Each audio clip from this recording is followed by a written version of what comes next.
Let's get ready to mortgage. He is the prince of programs, guru of guidelines, master of matrices. He puts the fun in funding. Please welcome Mark, Mr. Mortgage, I tell. All right. Hey guys, it's Mark Eitel here, and this is the Mr. Mortgage Show, and we have a great show lined up for you this week. I'm ready. I am wound for sound. I'm rolling up my sleeves and digging right into the data. Guys, this week we're going to talk about this housing crisis in America. Fact or fiction, right? We're going to dive into the data because we keep seeing headline after headline after headline that insinuates something has to change. And then we think something is going to change. And is it better to wait? Is it better to buy? Should I sell? What's going on? Is the market going to crash?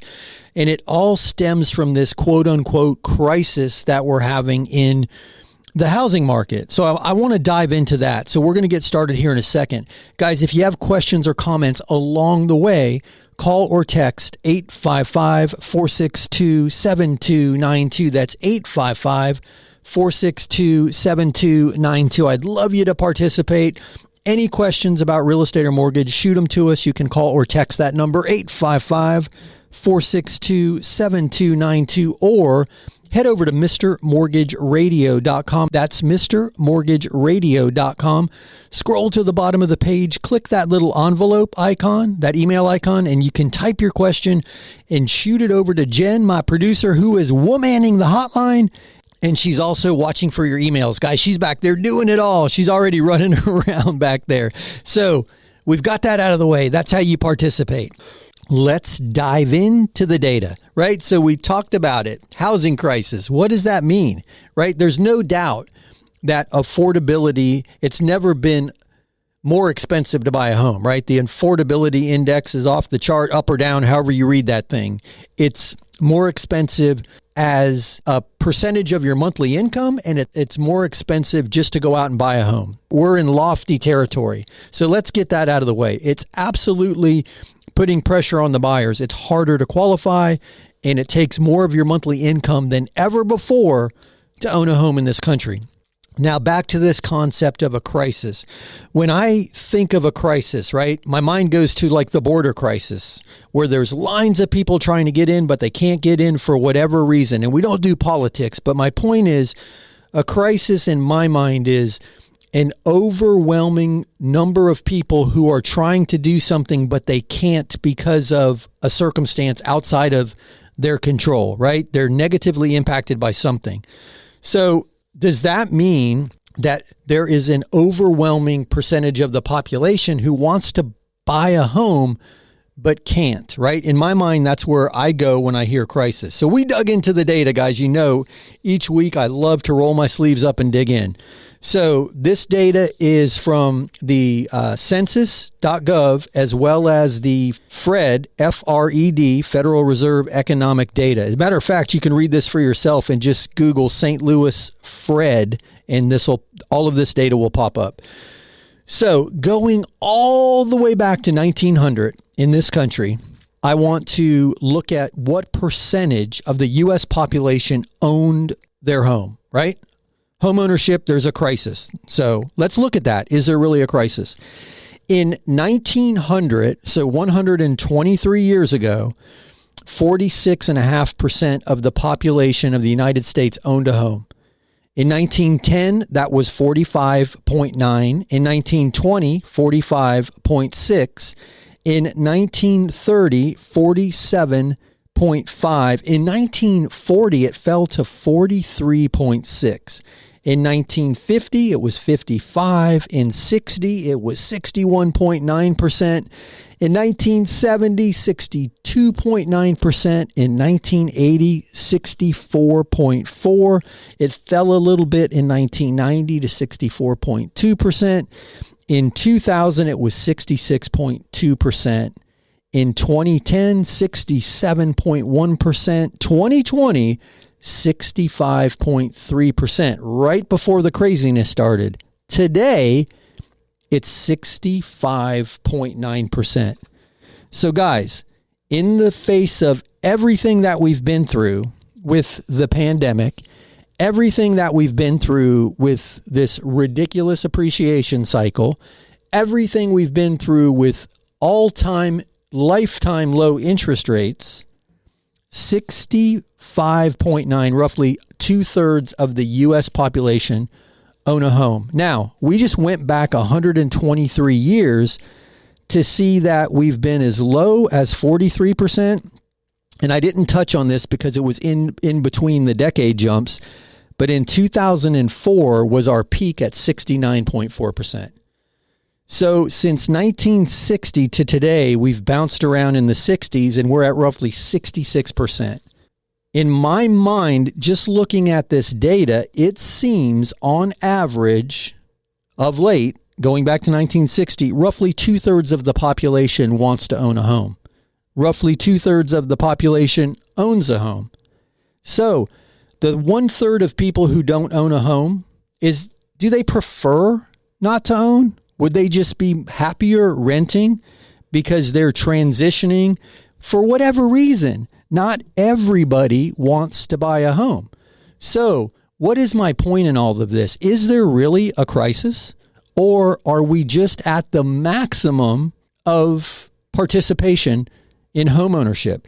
And yes, it's more difficult for the guy who waited all of this out or who's just now ready for the first time in their lives to buy. And yes, it still makes sense for all of the reasons we talk about to buy. And guys, if you already own your home, here's another interesting statistic. If you already own your home, none of this matters. You're fat and happy with equity and a low interest rate. So in today's market right now, today, this data was released by, I believe it was Black Knight this week, came out with a data set that shows the outstanding mortgages in this country average less than 4% interest. 3.94 was the data. 3.94% average interest rate on an outstanding mortgage, with a balance of around $252,000 against a median home price of well over $400,000.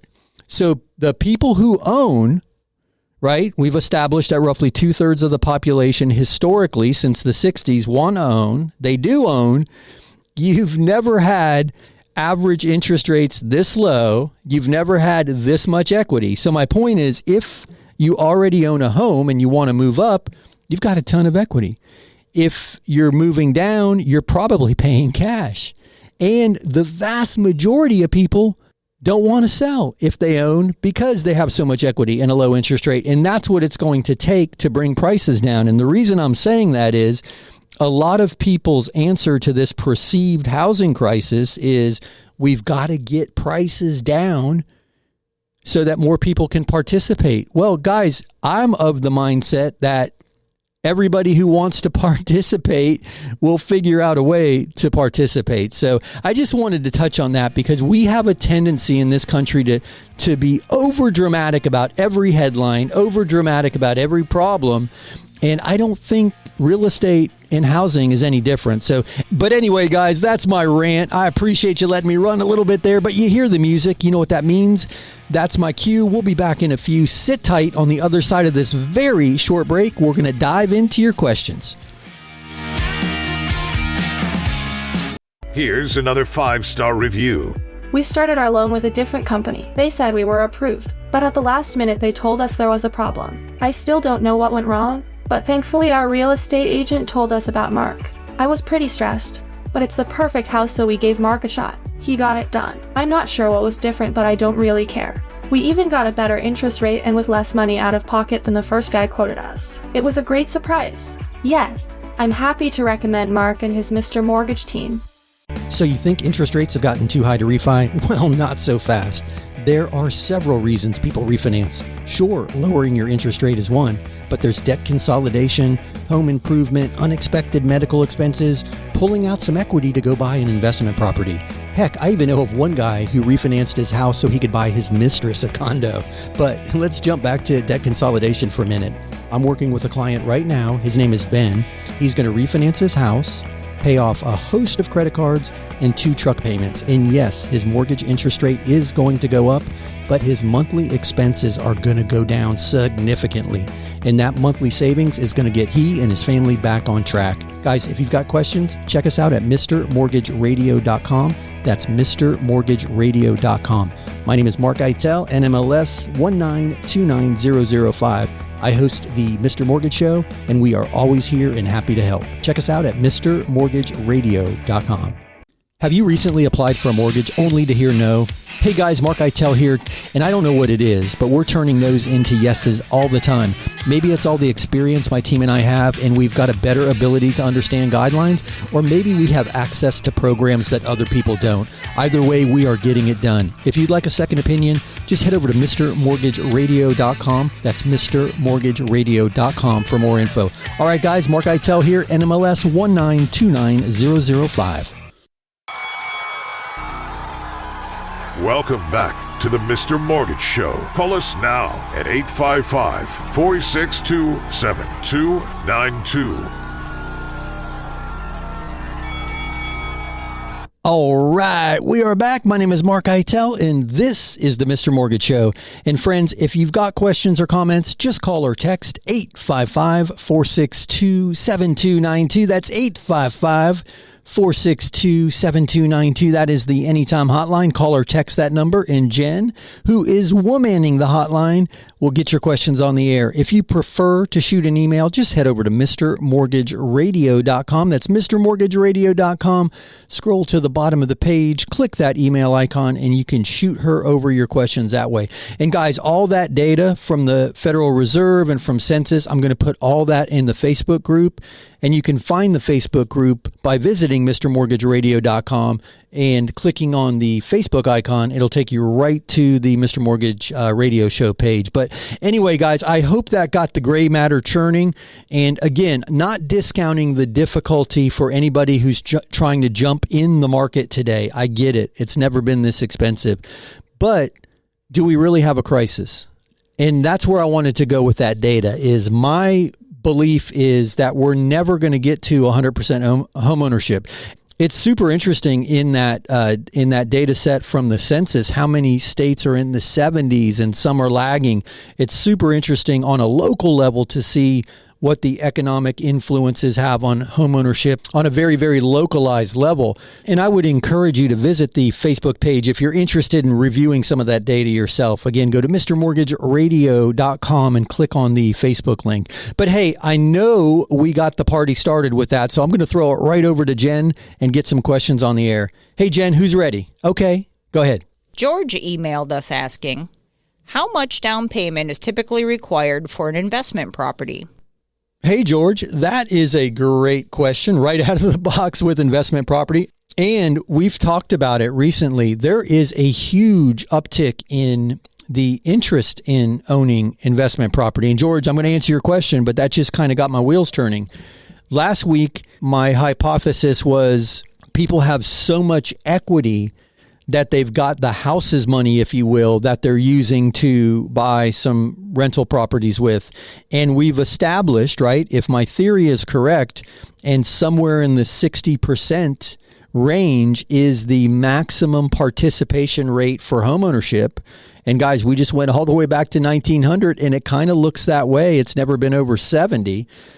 Then a large percentage of the population from a number standpoint, because our population is growing, is going to be renting, right? For whatever reason. So if you have the opportunity to be a landlord and take advantage of some of the loan products like the landlord loan that we talk about so often, it might be an excellent time to consider being a landlord, even at these elevated values, because there are benefits to owning real estate in all markets. So anyway, George, back to your question. I'm just so wound up because I've got all this data spread in front of me, and that's where I geek out. But anyway, so typically you're going to be required to put down 20%. Now, in some circumstances, you can get away with less than that. In others, it may be a bit more. But if we're talking about residential real estate as an investment property, 4 units or less, using a product like the landlord loan, go into it planning for a 20% down payment. You might be pleasantly surprised that you only need to put 15 down. And then depending on property values and perhaps a credit issue, you might be required to put a bit more down. So right around 20% is typically what we're seeing. But great question. Hey, Jen, toss me another question. Rebecca wants to know, can I refinance if I just bought my home last year? We should have decent amount of equity. I'm just not sure if it's too soon. Hey, Rebecca, that's an interesting question.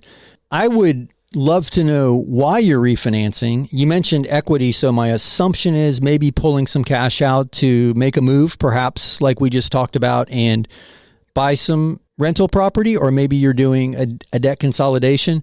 So I would be curious to know why so soon, right? Having only owned the property for a year. But if it is to acquire some rental property, it certainly makes a lot of sense to do it, because guys, that's another thing.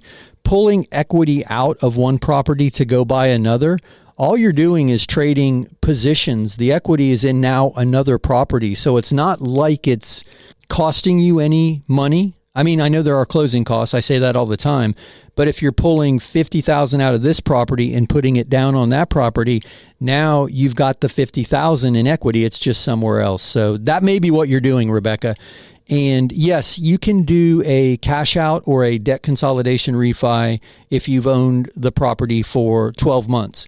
To use the appraised value instead of the purchase price when you're looking at how much money you can extract and establishing the value of the property. In the past, you could do it as soon as 6 months, but there are program guidelines for the majority of programs in that scenario that have pushed that back to a year. Now, that's on a primary residence. There's a whole different set of rules for pulling cash out of investment properties with something like the landlord loan. So assuming you're talking about taking it out of your primary residence and you've owned it for 12 months, you should be fine. But I'd love to talk to you more about it if I'm missing something or if you need some additional information. Hey, Jen, toss me another question. Chris sent us an email. I was on the FSBO site. It's pretty cool. I understand how selling by owner saves money, but as a buyer, does it make sense for me to buy a house from a buy owner? Hey, that's a great question, Chris. FSBO guys, for anybody out there who's scratching their head, that's the For Sale by Owner book that we wrote and program that we put together to help people in this market who are trying to sell their property without hiring an agent and saving that commission expense. So, Chris, to answer your question, that reason right there, that commission expense saving on the seller side, if you're buying a for sale by owner, it might give them more leeway, if you will, to help you with your closing costs or help you with an interest rate buy down. We've got a family right now in the FSBO program. And guys, the FSBO program is free. We simply want to help you get through the process. And in turn, we'd love the opportunity to be your preferred lender and pre-approve all of the buyers. And we've got a family right now going through the FSBO program. They're taking some of the savings on the commission side and doing a seller contribution to help the buyer lower their interest rate. So now their property is easier to sell. And Chris, if you were buying from a for sale by owner, they may be more willing to do that because they don't have that commission expense coming right off the top. So, and guys, anybody who has questions regarding the FSBO program, the book, how to get your copy of it, give us a call, shoot us a text. I'll walk you through it. We're having a lot of fun with that program. Hey guys, but you hear the music, you know what that means. That's my cue. We'll be back in a few. Sit tight on the other side of this very short break. We'll be back with more of the Mr. Mortgage Show. Hey, it's Mark Eitel, host of the Mr. Mortgage Show, and I'm going to interrupt this commercial break to ask you for a favor. If you know any friends, family, coworkers, or the guy in front of you at the grocery line who's talking or thinking about buying or selling or refinancing real estate, I'm hoping I can count on you to help me spread the word, introduce them to me, to the team. You can do that by simply sharing MrMortgageRadio.com. That's MrMortgageRadio.com. Guys, it's Mark Eitel, NMLS 1929005. Now, back to the commercials. Are you thinking of selling your home? Don't let realtor commissions eat away at your hard-earned equity. With FSBO, you can save thousands by doing it yourself. Avoid the tire kickers and pushy realtors. Meet FSBO, your free, no-strings-attached guide to selling your home by owner. You're a do-it-yourselfer, and we respect that. No more dealing with time wasters, tire kickers, or unqualified buyers, and definitely no more pushy realtors trying to snatch your listing. With FSBO, you won't have to worry about showing your home to unqualified time wasters. We help you navigate the for sale by owner process safely and securely. FSBO, the commission killer, putting the power back in your hands and the equity back in your pocket. Visit FSBOzilla.com today, FSBOzilla, because you can do it yourself and we're here to help. Check out FSBOzilla.com. Welcome back to the Mr. Mortgage Show. Call us now at 855-462-7292. All right, we are back. My name is Mark Eitel, and you are listening to the Mr. Mortgage Show. And guys, we are going to keep this train a-rolling. If you've got questions or comments and you want them on the air, call or text 855-462-7292. That's 855-462-7292. That is the Anytime Hotline. And Jen is womanning the hotline. She'll get your questions on the air. And guys, you know it. You can shoot us an email too if you prefer doing that. Head over to MrMortgageRadio.com. That's MrMortgageRadio.com. Scroll to the bottom of the page. Click that email icon and you can send her your questions that way. But this is my favorite part of the show. Love your questions and comments, so let's keep them rolling. Hey, Jen, do you have a question ready? Andrea sent this. If I decide to switch from for sale by owner to using a realtor after some time, are there any complications or things I should be aware of? Hey, Andrea, brilliant question. A lot of people do that, right? They'll try themselves. I mean, that's part of the reason we wrote the book, to make it easier to do it yourself. But if you get through the process and you throw your hands up and you decide it's time for an agent, we can introduce you to somebody in the Really Great Agent Network, or you can choose somebody on your own. That's irrelevant. But yes, it's a super simple transition. The agent may be able to use some of your collateral material, like your photography, if it's good, and you could save a bit of money that way. But really, the big thing is just canceling that for sale by owner listing in Zillow. If you followed the FSBO Zillow guide, you would have put that live listing as a buy owner on Zillow to get the exposure. You would just cancel that. They would have all of the forms ready for you. You sign with them, they stick it on the MLS and take it from there. So it's a very smooth transition should you choose to try it on your own. A lot of people do that. They'll give themselves a 30-day window and then they'll turn it over to an agent. And if you need help with that, or you want to vet an agent or just be introduced to some really great agents, just reach out to us. I'll be happy to get the ball rolling for you. But great question. Okay, Jen, throw me another question. Lydia wants to know, how does buying a home with a cosigner work? It'll be my first home, and my mother says she'll cosign. Hey, Lydia. Awesome. I'm glad Mom is helping you. You are going to be one of the 66%, so I'm super excited for you. It's an easy process. We're going to take both of your incomes and both of your debts, and the credit scores for both people will be considered, although the lower of the two middle scores becomes the grading score, if you will, in underwriting.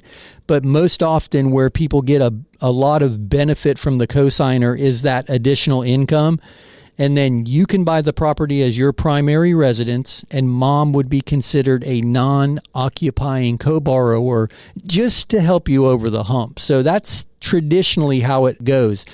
There are other ways that Mom could help you buy that first home, but from the cosigner standpoint, that's typically how it's structured, and that's what you can expect. Great question, though, and I am so excited for you because buying your first home is one of the big, exciting milestones in life, and I know it's going to be a great experience for you, so that's awesome. Hey, Jen, throw me another question. James sent us this one. I think a reverse mortgage may be the answer for me, but my friend says it's a scam. I'm trying to figure this out. In your opinion, what is the downside? I'm 81 and I don't owe anything on my house. Thank you both. All right. Hey, James, let's slow this down for a minute because, guys, the reverse mortgage is so misunderstood and it requires some additional conversation. And It's not a scam, James. It's not a scam. It's not right for everybody, but it's not a scam. So in my opinion, if there is a downside, it's that your equity position in your property is going down over time if the balance of the reverse mortgage grows faster than the property appreciates. Because the way a reverse mortgage works, guys, for anybody out there who's thinking about it, you have parents or friends who are considering it, it's a great opportunity to access the equity in your home while staying in your home and not having to make a monthly payment. Now, that's not to say you don't have to pay it back. And that's the one scam alarm that goes off for a lot of people. They say, well, it's too good to be true because so-and-so told me I don't have to pay it back. Well, that's not true. You do have to pay it back. Anytime you borrow money, unless apparently it's a student loan, you do have to pay it back. So the way the reverse mortgage works, because you're not making a monthly payment and reducing that balance, each month you're accruing a little bit more interest. So your balance is growing over time. And the reason I say that that could be a downside is if your goal is to leave a bunch of equity to your heirs, well, you're going to leave less equity. You mentioned you don't currently have a mortgage, so all of the equity in your home theoretically now would be passed to your heirs. That's the biggest thing that I see people having a hang up about the reverse mortgage is they want to leave the money to their kids. They want to pass down this nest egg. And it's a pride thing. We all want to do right by our children, right? We all want that, handing the torch over, if you will. So a lot of people, because of that, they resist it, but then they live in frustration and desperation in some instances because they can no longer afford their lifestyle. And James, if any of this is resonating, it is not a bad thing that you outlived your savings. My God, man, congratulations for living a long, healthy life. And most of the time, we find that when the children and the parents come together and we all get together and have a conversation, most of the time the children don't realize how tight things are for their parents financially. And they are more than receptive to support the idea of the reverse mortgage. So, guys, you do have to pay the mortgage back. It's paid upon your death or you leaving the property permanently. And that could be a sale. That could be a transition into assisted living. And then whatever the balance is at that moment, if the property's sold, it's like any other lien. The lien is paid off. The remaining equity is passed to the children. So I would encourage you, let's do this. I would love the opportunity off the air to take some time with you and just walk through your particular circumstance. I just need I know your age. We need to do a property value report to see how much equity you could access. And then in the reverse mortgage package, there is a projected appreciation cycle and a projected balance growth cycle. So you can see pretty clearly after 10 years, after 15 years, after 20 years, this should be my equity position. And then you've got all of the data. It's not a Facebook feed or it's not your friends at the clubhouse telling you it's a scam. You can make the decision for yourself because your friends don't know what your circumstance is. So exhale and let's have a conversation because it's not the big scary monster people think it is. As long as you keep the taxes paid and the insurance paid, you're not going to get booted out of your home. And if ultimately you owe more than the property's worth, your kids aren't going to have to pay the negative equity position because it's a federally insured loan. So clearly I'm passionate about it, but I say it all the time. It's not right for everybody. And it's just a tool. A hammer is a tool and it can build a house and it can also tear a house down. So you got to make sure it's the right tool for the job. But hey, let's do this. Let's have a conversation off the air. I'll have Jen reach out to you. We'll set something up and I'll walk you through the pros and cons of your particular circumstance. So great question. Hey guys, you hear the music? You know what that means? That's my cue. We'll be back in a few. On the other side of this break, we'll be back with more of the Mr. Mortgage Show. Tired of realtor commissions gobbling up your hard-earned equity? Say hello to FSBOzilla, the commission killer. FSBOzilla is your free, no-obligation resource for selling your home by owner. Yes, you heard it right. Free. No gimmicks, no catches, just everything you need for a successful for-sale-by-owner process from start to finish. Check out FSBOzilla.com. You'll never have to show your home to a time waster, tire kicker, or unqualified buyer. And say goodbye to those pushy realtors trying to snatch your listing. No more untimely calls, no more uninvited strangers. Ever wonder who they're letting into your house? Grab your free copy of the book, FSBOzilla, the Commission Killer, today. Keep your equity where it belongs, in your pocket. Sell it yourself, save thousands. Visit FSBOzilla.com. FSBOzilla, the Commission Killer. That's FSBOzilla.com. Raise your hand if you are freaked out by what's happening in the banking world. Well, no, put your hands back on the steering wheel.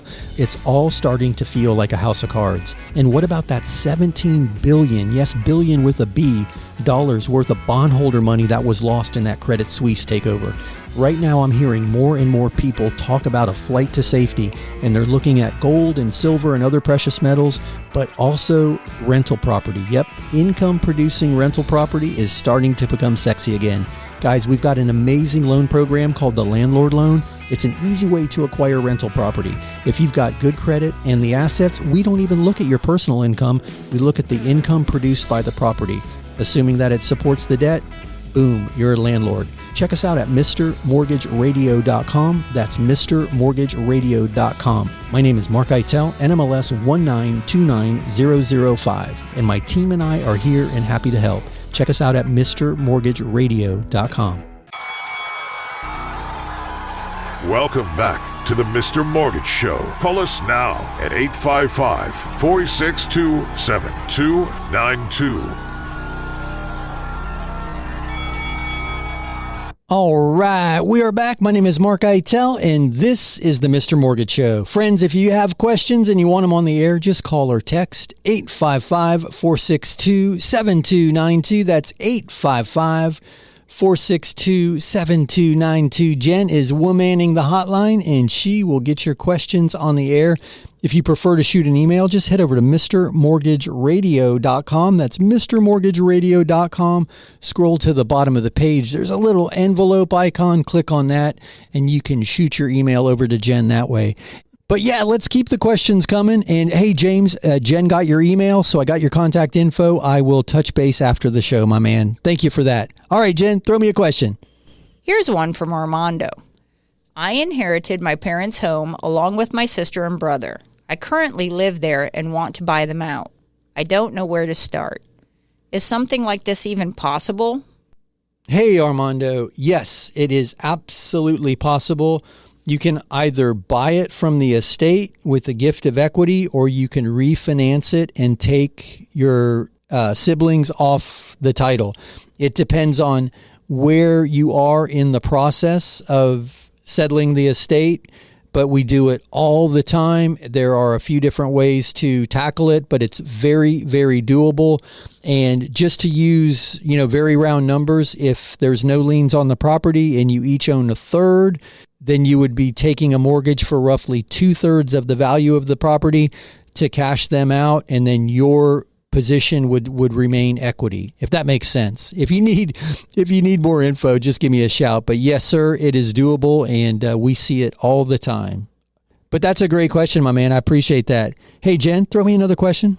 Arthur wants to know, how is the Fitch downgrade U.S. debt going to impact interest rates? Do you think more rate hikes are on the way? Hey, that's a great question. We could get super philosophical about that. I think we saw the immediate impact with a slight increase in interest rates, and any downgrade in quality is going to have to be offset with higher interest to make the investment more attractive, right? Because interest is a risk-based factor. The more risk associated with an investment, the higher the return. So I do think we saw an immediate result in the markets across the board with a bump in interest rates. And then to the other side of it, Possibly. I don't think we're out of the woods economically. I do think the Fed has been cautious in their language and that we could easily have another rate hike, but I think we need a lot more data to report in this current cycle before we've got a good handle on that. But I wouldn't be surprised to see another quarter point before the end of the year. But I appreciate that one. Okay, Jen, let's keep them coming. Here's one from Bella. If we sell by owner, how do we find help with the contract? Should we call an attorney? How do we know they are a good one? Are there any good ones, Bella? Easy, Jen. There are some good ones out there. Yeah, so you're going to most likely need either a title company or a title attorney to close the transaction, record the deed, record the mortgage note. There's a lot on that side that going by owner, you're still going to need the ancillary professionals. So I would encourage you, and if there's not somebody locally that you've already picked out, just shoot me an email and I will refer you a few names to call. But yes, you're going to want either a title attorney, and I say title company because a lot of title companies are either owned or they have an attorney on staff that can help with contract review, and I'd be happy to introduce you to somebody. And for anybody out there who's following the FSBO Zilla journey, we wrote the book, we published the website, we've been getting the information out to people. We are now putting a directory together of the ancillary service providers like the title companies and the title attorneys. We could have easily just used all the national companies, but I'm trying to put together a database of people that we've already done business with and feel confident in their level of service, or one of our agent partners have recommended them. So we're taking a little bit of time getting that together where it's just a guide that's published. We're working on it. But in the meantime, if you need somebody in your specific area, just give us a call or shoot us an email and I'll send you back a local referral, and then you can start the process. But that's a great question. Oftentimes you can negotiate the broad strokes, right? You agree on price, agree on a closing date, any contributions, but then you're going to want somebody who knows what they're doing just to make sure all the I's are dotted and the T's are crossed. So another thing we're finding a lot of interest in, and we've got a few of the states already covered, is transaction coordinators, because you can sell your property and hire a transaction coordinator to manage all the key dates. And there are a lot of key dates. There's an inspection period. There's an appraisal period. There's a loan approval period. There's escrow deposit requirement periods. So sometimes having that third party manage that is super, super helpful. And on the grand scheme of things, they're rather affordable. It's somewhere between $400 and $600 in most instances. And a lot of times they'll get paid at closing. So we're putting all of that data together as well. So the FSBOzilla thing kind of ran away from us. There was a lot of interest in it, but we're filling in the blanks. The meat of it's there. And if you need anybody, we have the resources, but it's not published in a guide yet. You'll just have to give us a call. So anyway, thank you for that. Hey, Jen, can you throw me another question? Helen emailed this. I sold my last house by owner and the realtor calls were a nightmare.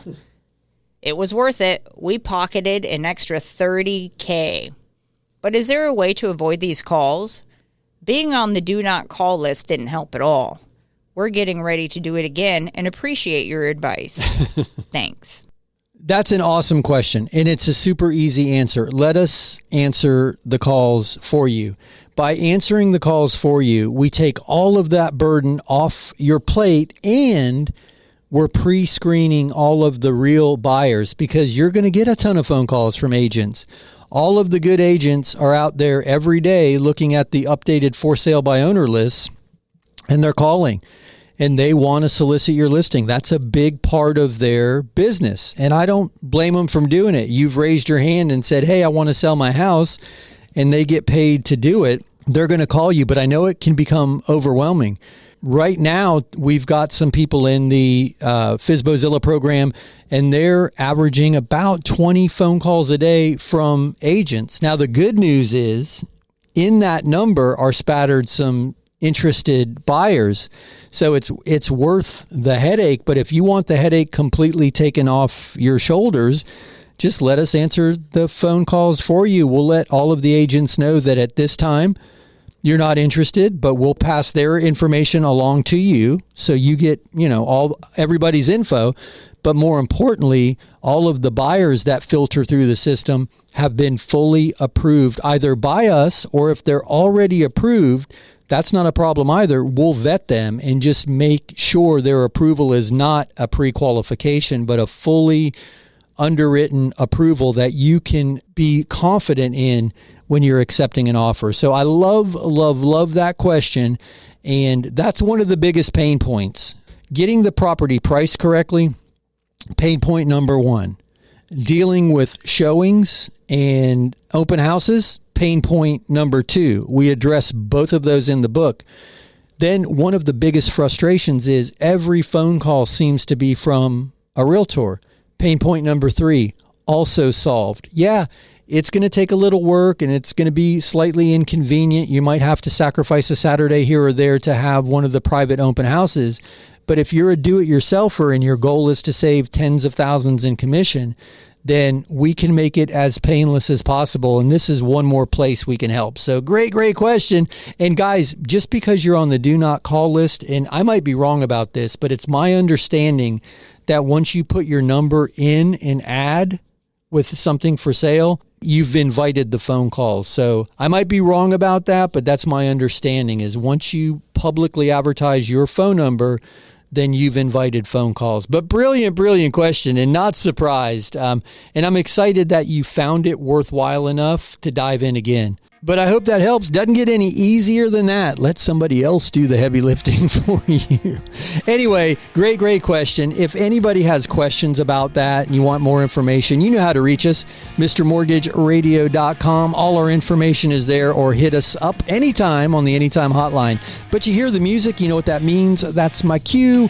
We'll be back in a few. Sit tight on the other side of this very short break. We'll be back with more of the Mr. Mortgage Show. Here's another 5-star review. My wife and I own a small business. And the way our accountant file our taxes, we don't show much income on tax returns. Because of this, it looks as if we don't make the money. This was a problem for our bank when we applied for a mortgage. But not for Mark. He verifies our income by using our monthly bank statements. Mark and his Mr. Mortgage team made a big difference for me. Yes, I am happy to recommend Mr. Mortgage Mark.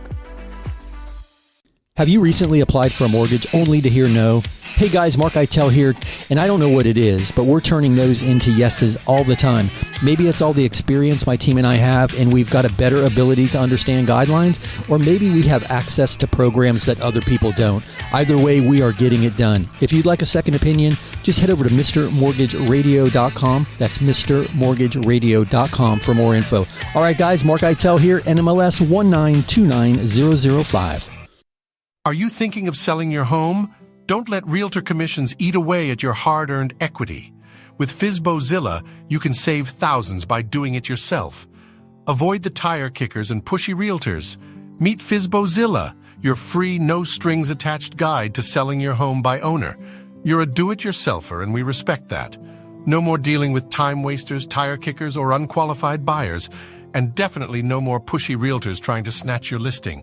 With FSBO, you won't have to worry about showing your home to unqualified time wasters. We help you navigate the for-sale by owner process safely and securely. FSBO, the commission killer, putting the power back in your hands and the equity back in your pocket. Visit FSBOzilla.com today, FSBOzilla, because you can do it yourself and we're here to help. Check out FSBOzilla.com. Welcome back to the Mr. Mortgage Show. Call us now at 855-462-7292. All right, we are back. My name is Mark Eitel, and this is the Mr. Mortgage Show. And you heard the man, 855-462-7292. That's the Anytime hotline. You can call or text that number, or you can head over to MrMortgageRadio.com. MrMortgageRadio.com, scroll to the bottom of the page, click the email icon, and you can send Jen your questions via email. And guys, that's where we put all of the data each week that we talk about on the air. You can find everything at MrMortgageRadio.com. There's a lot of great info there. So, but speaking of Jen, she is back there working her butt off today. I really appreciate you today. Well, I appreciate you every day, but I appreciate how hard you're running back there today. So anyway, let me throw it over to Jen for another question. Mitch wants to know, my son works for a cannabis dispensary and our bank is telling him he can't get a loan because of some laws about weed. It's totally legal here. Are there any options for him? Cannabis. I'm kidding. Interestingly enough, right? The whole legalizing marijuana happened on a state level, and technically, federally, it's still illegal, and federally is how the banking systems are regulated. So that's where the hang up is coming. That's loosening up, and it's just the states got ahead of the federal regulators, and the federal regulators is where the challenge is. They regulate the banks, and they also regulate at a federal level the marijuana laws in this country. But, 2 years ago, that was much more of a challenge than it is now. So I want to encourage you, reach out, and we might be able to help with that because we do have cannabis lenders. We've been involved in this in the past. When the legalization first happened and everybody was scrambling, we were lucky enough to have lenders in our portfolio that would fund mortgages for employees and owners of dispensaries and other ancillary businesses around the cannabis space. So I appreciate that question. You're not alone, though. It's super, super confusing. But thank you for that one. Hey, Jen, throw me another one. Here's an email from Isaac. I'm concerned about negotiations. How can I ensure I'm getting the best deal for me when selling a for sale by owner? Wow, that's a tough question. I don't really know how to answer that because I don't know how you define best deal for you, right? I guess maybe that's where you start. Maybe you start by saying, okay, the ideal offer looks like this.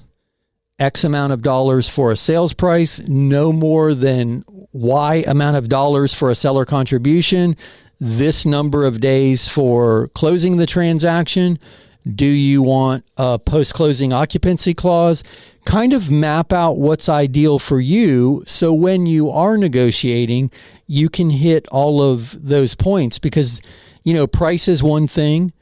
How quickly you can close the transaction is another thing. And faster is not always better. Sellers sometimes want more time to make that move. So my suggestion would be map that out on paper so when you're in the heat, if you will, of negotiation on a particular offer, you can make sure that you're addressing all of those points. Maybe if you don't get everything you want on one point, but you get more here than you expected, maybe it all balances out. But that would be my encouragement and my suggestion because I don't know how to answer that without understanding, is your ideal situation achievable in your area in this market? That's another thing. Some people have a misconception about the value of the property. We all think our baby's the prettiest, and we often think the same thing about our home. So, I have no advice about how to get $800,000 for a $500,000 property, but the other suggestion would be just kind of paint that ideal picture and then work back towards that when you're negotiating. But if you want to have a deeper conversation, just call me. I'll walk you through it. Maybe we can, kind of map something out together that you might find helpful. But I appreciate that question. Hey, Jen, toss me another question. Paul wants to know, are there any true no-income documentation loans anymore? This will be for my personal house, not a rental. Can I still use the landlord loan? Thanks. Hey, Paul, that is a brilliant, brilliant question. And you don't want to use the landlord loan and then lie on your application that you're not going to occupy the property. Now, if you're buying a fourplex or a duplex or a triplex and you're occupying one of the units, that's a whole different scenario. You can do that. But one of the disclosure documents and one of the requirements in the landlord loan application and closing document pack is that you are attesting to not occupying this as your primary residence. And the reason that is because the income that was underwritten for that loan was the rental income from the property or projected rental income. So not your personal income. That's why it's a requirement that it be truly a rental property. And occupancy fraud is a real thing, guys. They're auditing files, and there are people who just go to addresses to confirm that the house is indeed a rental property. So I can't stress strongly enough that you do not want to go that route. Now, here's something that's encouraging. There are some true no income, no employment verification loans that are available. They're typically called the community loan program or some variety of that name.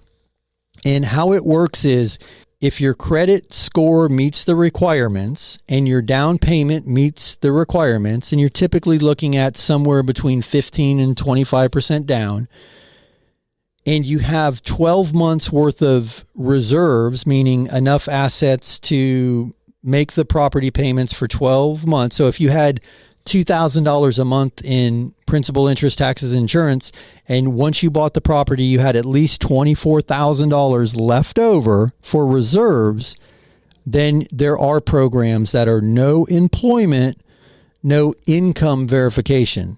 We're verifying assets and credit. And that program has a higher interest rate than conventional financing. It's pretty close to the interest rate of the landlord loan, but it allows you to do what you're wanting to do. You can buy a primary residence. You're not committing occupancy fraud, and you're not having to disclose your employment or your income information. And that loan program goes up to $3 million. So not a lot of people are aware of it. It exists, and I would highly recommend that before you considered occupancy fraud, because any fraud is, you don't want to go that route, brother. But I appreciate the question. I hope that helps, and I would encourage you to reach out if you need more info. All right, Jen, throw me another question, would you? Nicole sent this. A few weeks back, you talked about a way we can sell our house and get an extra 2 months to move. Can you explain that again? I looked through your podcast episodes, but couldn't find it. Yeah, that's a great question. What I was talking about was post-closing occupancy. And how post-closing occupancy works is the buyer allows you to remain in the property after they buy it for a pre-negotiated amount of time, right? And if they're buying the house as their primary residence, that term can't be longer than 59 days. If it's longer than 59 days, it won't qualify for them buying it as a primary with a mortgage. They would have to buy it as an investment property. So that's usually the max on post-closing occupancy, is that 59-day period. But you can negotiate in your sales contract that you need that 59 days to move out of the property, then buying yourself some time to make the transition into your new property a little smoother. And we see a lot of that, guys, but it has to be written a specific way, the language, in order for the buyer to qualify for their mortgage. And that 59-day rule is hugely important. So I hope that helps. Hey guys, you hear the music? Man, oh man, we've wrapped up another week. Where does the time go? Guys, MrMortgageRadio.com. If you need us during the week, MrMortgageRadio.com is where you find everything, including all of the data that we talked about this week. All right, guys, Jen and I are out of here. We'll see you next week, same time, same station. Find us at MrMortgageRadio.com if you need us. Otherwise, be good.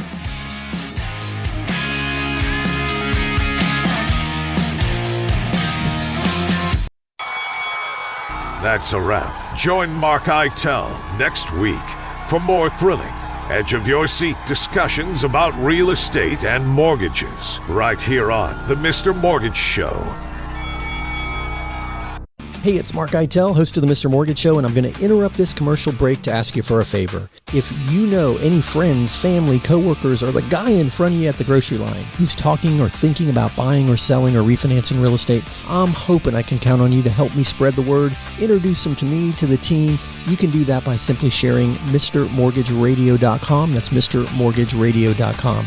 Guys, it's Mark Eitel, NMLS 1929005. Now, back to the commercials.